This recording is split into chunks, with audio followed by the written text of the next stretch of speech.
ಈಗ ಸುದ್ದಿಗಳನ್ನು ವಿವರವಾಗಿ ನೋಡ್ತಾ ಹೋಗೋಣ. ರಾಜ್ಯದಲ್ಲಿ 4 ದಿನಗಳಿಂದ ನಡೀತಾ ಇರುವಂತಹ ಜಾತಿ ಸಮೀಕ್ಷೆಗೆ ಹೈಕೋರ್ಟ್ ಗ್ರೀನ್ ಸಿಗ್ನಲ್ ಕೊಟ್ಟಿದೆ. ಜಾತಿ ಸಮೀಕ್ಷೆಗೆ ತಡೆ ನೀಡೋದಿಲ್ಲ ಅಂದಿರುವಂತಹ ಉಚ್ಚ ನ್ಯಾಯಾಲಯ ಹಿಂದುಳಿದ ವರ್ಗಗಳ ಆಯೋಗಕ್ಕೆ ದತ್ತಾಂಶಗಳ ರಹಸ್ಯ ಕಾಪಾಡುವಂತಹ ಸೂಚನೆಯನ್ನು ನೀಡಿ ಕೆಲವು ಷರತ್ತುಗಳನ್ನು ಕೂಡ ಹಾಕಲಾಗಿದೆ ಈ ಸಮೀಕ್ಷೆಗೆ ಸಂಬಂಧಪಟ್ಟಂತೆ. ಇದೆಲ್ಲದರ ಮಧ್ಯೆ ಜಾತಿ ಸಮೀಕ್ಷೆಯ ವೇಳೆ ಸರ್ವರ್ ಸಮಸ್ಯೆ ಆಗ್ತಿದೆ, ನೆಟ್ವರ್ಕ್ ಸಮಸ್ಯೆ ಆಗ್ತಿದೆ ಅಂತ ಇವತ್ತು ಕೂಡ ಗಣತಿದಾರರು ಗೋಳಾಡ್ತಾ ಇದ್ದಾರೆ. ಆದರೆ ಸರ್ಕಾರ ಶಿಕ್ಷಕರು ಒಂದು ವೇಳೆ ಕಳ್ಳಾಟ ಆಡಿದರೆ ಶಿಸ್ತು ಕ್ರಮ ಜರುಗಿಸ್ತೀವಿ ಅಂತ ಎಚ್ಚರಿಕೆ.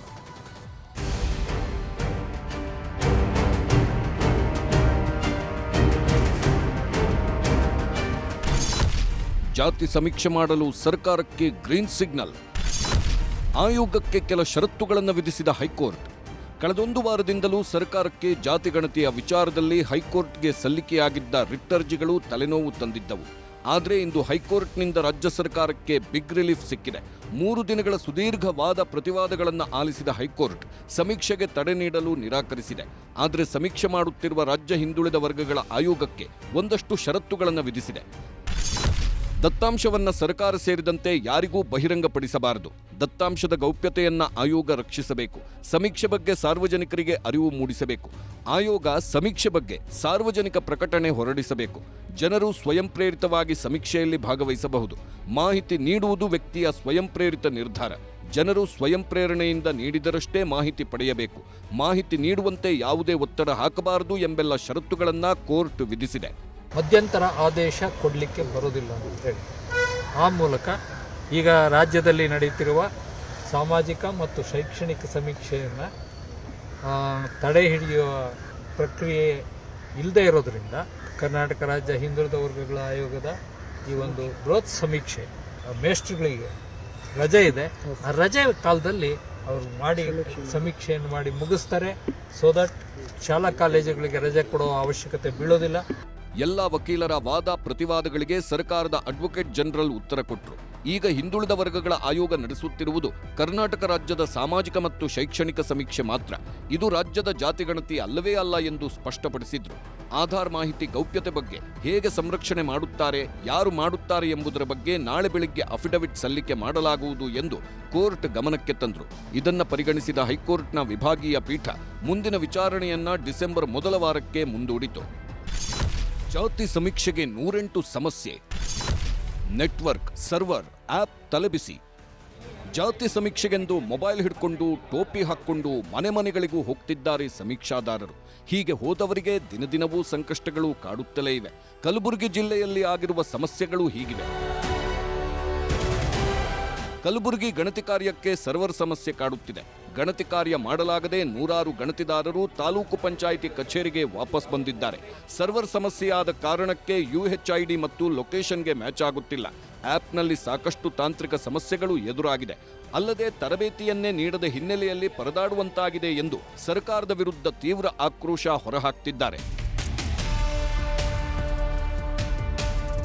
ಬೀದರ್ ಜಿಲ್ಲೆಯ ಕೆಲವು ಗ್ರಾಮ ತಾಂಡಗಳಲ್ಲಿ ನೆಟ್ವರ್ಕ್ ಸಮಸ್ಯೆ ಕಾಡುತ್ತಿದೆ. 3 ದಿನ ಕಳೆದರೂ ಬೆರಳೆಣಿಕೆಯಷ್ಟು ಮನೆಗಳ ಸಮೀಕ್ಷೆ ಮಾತ್ರ ಆಗಿದೆ. ಶಿಕ್ಷಕರೊಬ್ಬರು ಮೊಬೈಲ್ ನೆಟ್ವರ್ಕ್ಗಾಗಿ ಹುಲಸೂರು ತಾಲೂಕಿನ ಬೇಲೂರು ಗ್ರಾಮದಲ್ಲಿ ನೀರಿನ ಟ್ಯಾಂಕ್ ಏರಿ ನಿಂತಿರುವ ಫೋಟೋ ವೈರಲ್ ಆಗಿದೆ. ಹಾಗೆ ಹುಲಸೂರು ತಾಲೂಕಿನ ಮಿರಕಲ್ ಗ್ರಾಮದಲ್ಲಿ ಮರವೇರಿ ಕುಳಿತಿರುವ ಶಿಕ್ಷಕ ನೆಟ್ವರ್ಕ್ ನೋಡ್ತಿರುವ ಫೋಟೋ ಕೂಡ ವೈರಲ್ ಆಗಿದೆ.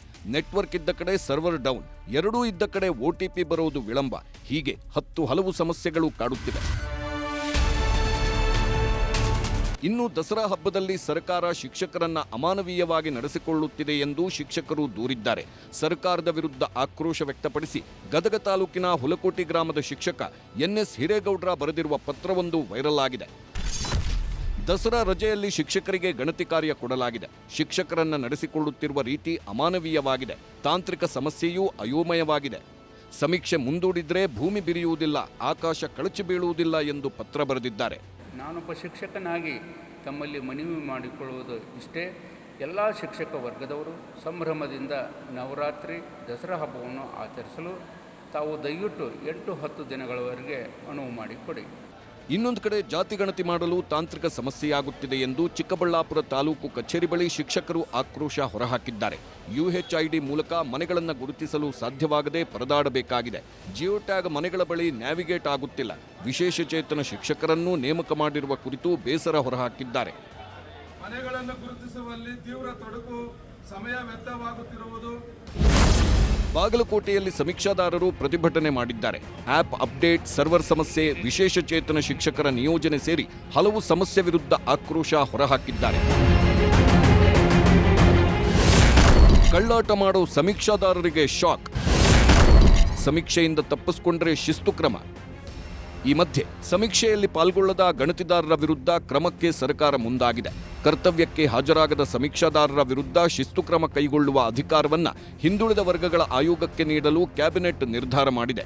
ಅಷ್ಟೇ ಅಲ್ಲ, ಜಾತಿಗಣತಿ ಸಂಬಂಧ ನಾಳೆ ಬೆಳಿಗ್ಗೆ ಎಲ್ಲ ಜಿಲ್ಲಾಧಿಕಾರಿಗಳ ಜೊತೆ ಸಿಎಂ ವಿಡಿಯೋ ಕಾನ್ಫರೆನ್ಸ್ ಮಾಡಲಿದ್ದಾರೆ.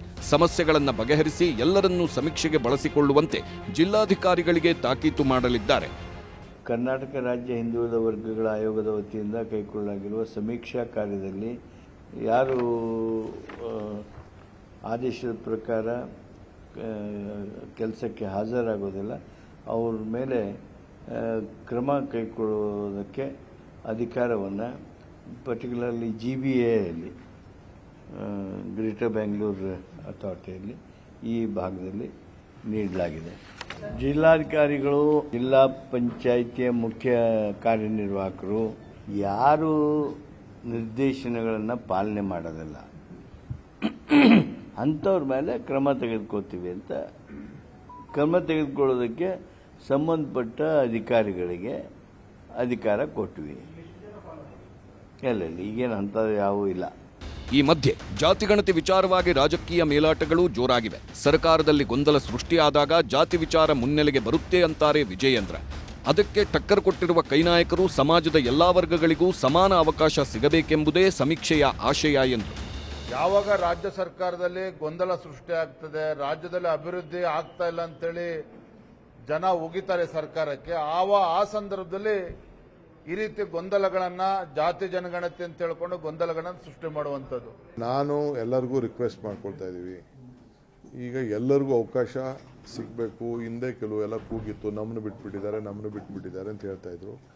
ಎಲ್ಲರಿಗೂ ಕೂಡ ನಾವು ಮನವಿ ಮಾಡ್ಕೊಳ್ತಾ ಇದ್ದೀವಿ, ದಯವಿಟ್ಟು ನಿಮ್ಮ ಸಮಾಜದವರು, ಸಂಘ ಸಂಸ್ಥೆಗಳು ಎಲ್ಲರೂ ಕೂಡ ಜಾಗೃತರಾಗಬೇಕು. ನೀವು ಪಾರ್ಟಿಸಿಪೇಟ್ ಮಾಡಬೇಕು, ಬರ್ಸ್ಕೊಳ್ಬೇಕು. ಇನ್ನು ಬೇರೆ ಜಾತಿಗಳು ಒಂದು ಎಂಟಿಟಿ ಅಷ್ಟೇ, ಅದೊಂದು ಆಧಾರ ಅಷ್ಟೇ.